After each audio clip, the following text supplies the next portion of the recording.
Hello दोस्तों, नमस्कार। आज हम बात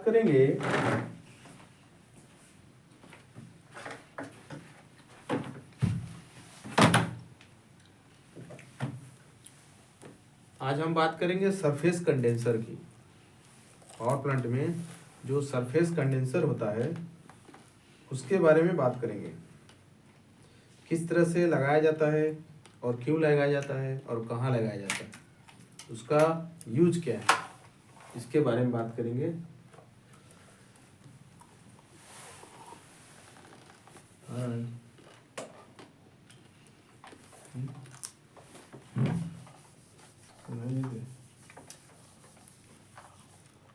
तो मेरा आज का टॉपिक रहेगा सरफेस कंडेंसर। ठीक है।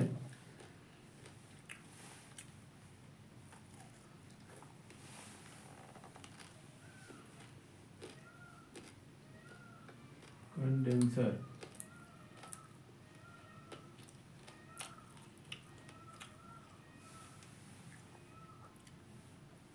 आज का टॉपिक है सरफेस कंडेंसर। ठीक है। तो सरफेस कंडेंसर पावर प्लांट में क्यों लगाया जाता है और क्यों होता है, इसके बारे में बात करेंगे। ठीक है। पहली बात बता दें हम आपको कि कंडेंसर होता क्या है। कंडेंसर डायग्राम से हम आपको बताते हैं किस टाइप का होता है कंडेंसर, कैसा दिखता है। ये दो पार्ट में डिवाइड किया जाता है कंडेंसर को। LP condenser, HP condenser. ठीक है। कहीं कहीं इसका नाम एलपी कंडेंसर, एचपी कंडेंसर भी बोलते हैं और कहीं कहीं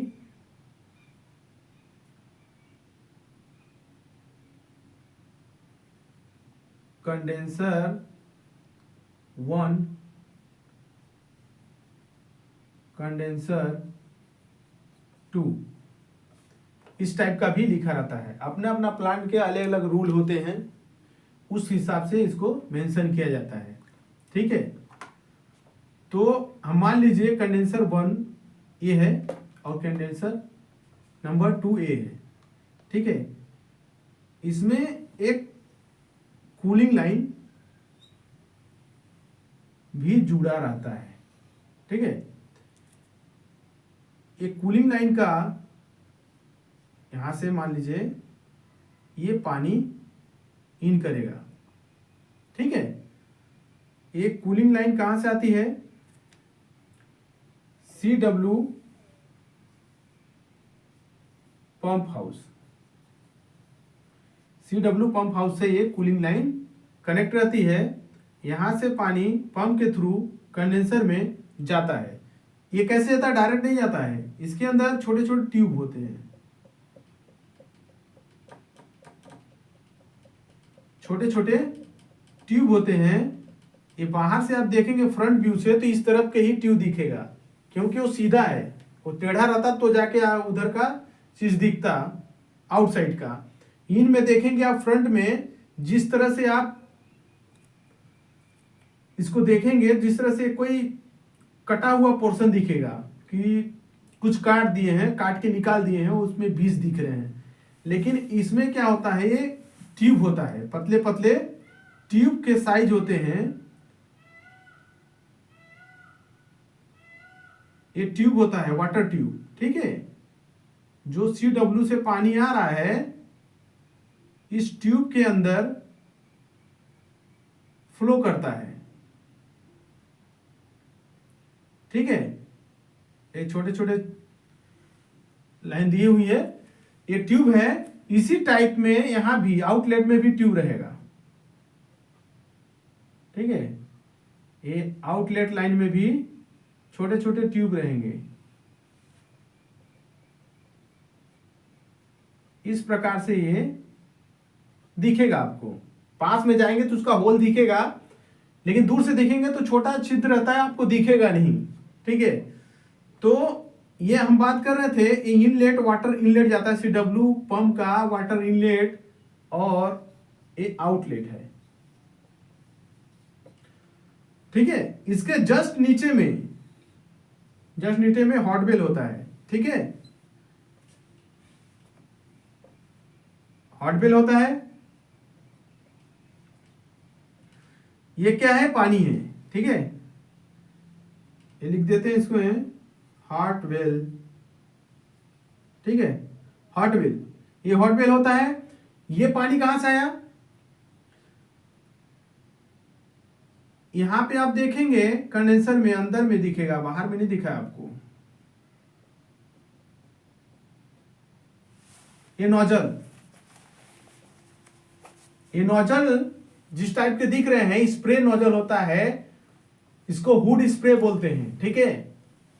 यदि एलपी टरबाइन के एग्जॉस्ट का टेम्परेचर और एग्जॉस्ट स्टीम का टेम्परेचर इंक्रीज होता है तो उसको मेंटेन करने के लिए ये स्प्रे दिया जाता है। इस स्प्रे से हम एग्जॉस्ट स्टीम जो LP1 LP2 से जो एग्जॉस्ट स्टीम आ रही है कंडेंसर में, उस टेम्परेचर को मेंटेन करने के लिए हुड स्प्रे लगाया जाता है। ये नोजल टाइप के यहां पे लगे रहते हैं, ये ऐसे दिख रहा है आपको, ये स्प्रे करता है, ठीक है, एग्जॉस्ट सिस्टम को स्प्रे करता है।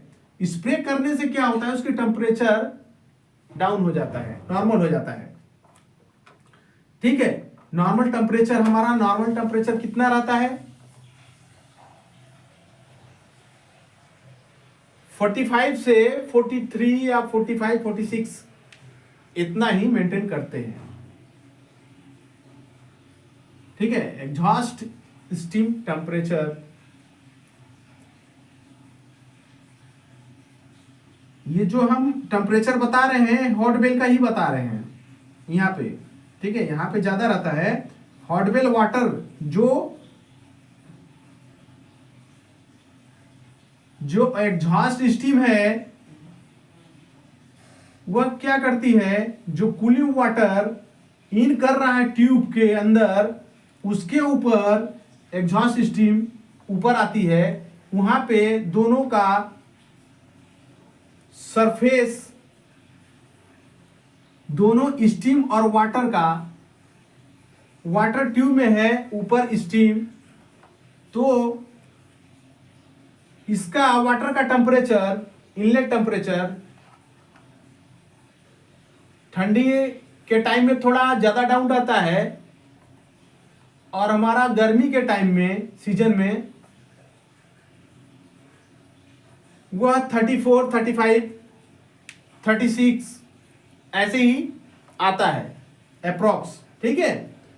इनलेट टेम्परेचर CW से जो इनलेट वाटर टेम्परेचर ट्यूब के अंदर कंडेंसर की ट्यूब में जा रहा है उसका 36 35 रहता है, और आउटलेट टेम्परेचर 42 45 के समथिंग में रहता है अप्रॉक्स, ठीक है। तो इसका टेम्परेचर डाउन है, इसका टेम्परेचर ज्यादा है, तो ये क्या है, स्टीम इसके ऊपर ट्यूब के अंदर गिरेगी, ट्यूब के ऊपर, अंदर नहीं, ट्यूब के ऊपर जब गिरती है स्टीम, एग्जॉस्ट स्टीम, तो इसका टेम्परेचर स्टीम का कम हो जाता है बहुत, क्योंकि ये ठंडा पानी है, गर्म है, तो ये हीट एक्सचेंज हो जाता है, ठीक है, हीट एक्सचेंज हो जाता है। तो इसका टेम्परेचर जो होता है, ये स्टीम कंडेंसेट वाटर के रूप में कन्वर्ट हो जाती है, ये स्टीम कंडेंसेट वाटर के रूप में कन्वर्ट हो जाती है, और वो कन्वर्ट वाटर हॉट बेल में जाकर मिल जाती है, वो हॉट बेल में जाके इकट्ठा हो जाएगी, ठीक है। इसकी टेम्परेचर यहाँ पे रहेगा 45 सेंटीग्रेड, हॉट बेल वाटर का टेम्परेचर। यहाँ पे super critical thermal power plant में एग्जॉस्ट स्टीम जो हमारा आ रही है एलपी टरबाइन से, उसका temperature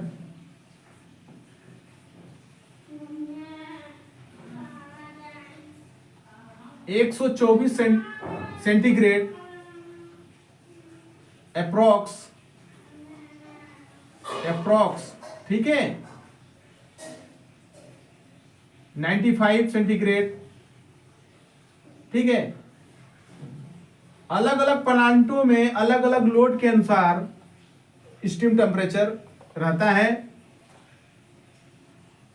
super critical thermal power plant में ज्यादा रहेगा टेम्परेचर, 160, 300 मेगावाट में 120, 130, 95 से 130 के बीच में समझ लीजिए अप्रॉक्स रहता है, इसके बीच में, ठीक है। तो ये टेम्परेचर जब कूलिंग वाटर लाइन के ऊपर जब गिरता है तो उसका टेम्परेचर डाउन होता है, हीट एक्सचेंज हो जाती है और वो कंडेंसेट वाटर हॉट वेल में आके मिल जाती है, ठीक है। ये हॉट वेल में आके मिलेगी, यहां से सीपी लाइन दिया रहेगा और सीपी के थ्रू यह CEP to GSC to LP1, LP2, LPH, 1, LPH2, LPH 3, 4, ठीक है। ऐसे होते हुए यह डिरेक्टर तक पहुंच जाता है, ठीक है। स्टेप बाय स्टेप इसका टेम्परेचर इंक्रीज करने के लिए ही हीटर का उपयोग किया जाता है। यहां पे इसका टेम्परेचर 45 सेंटीग्रेड है, जीएसटी में थोड़ा सा बढ़ेगा 55, ठीक है। क्यों बढ़ता है, इसमें क्या है, जीएसटी में क्यों बढ़ता है? क्योंकि हमारा जो ग्लैंड सीलिंग टरबाइन में जो ग्लैंड सीलिंग देते हैं एलपी टरबाइन, एचपी टरबाइन में, वो ग्लैंड सीलिंग का जो रिटर्न लाइन होती है वो जीएससी में आके कनेक्ट हो जाती है। कनेक्ट होती है तो स्टीम जो हीट है रिटर्न लाइन में, उसका टेम्परेचर जीएससी का टेम्परेचर को इंक्रीज, वाटर को जीएससी में जो कंडेंसेट वाटर आ रहा है उसका टेम्परेचर इंक्रीज कर देता है। LP1 ये ऑलरेडी कंडेंसर का ही अंदर लगाई जाती है, LP2, LP3, LP4 ये बाहर होते हैं। इन पे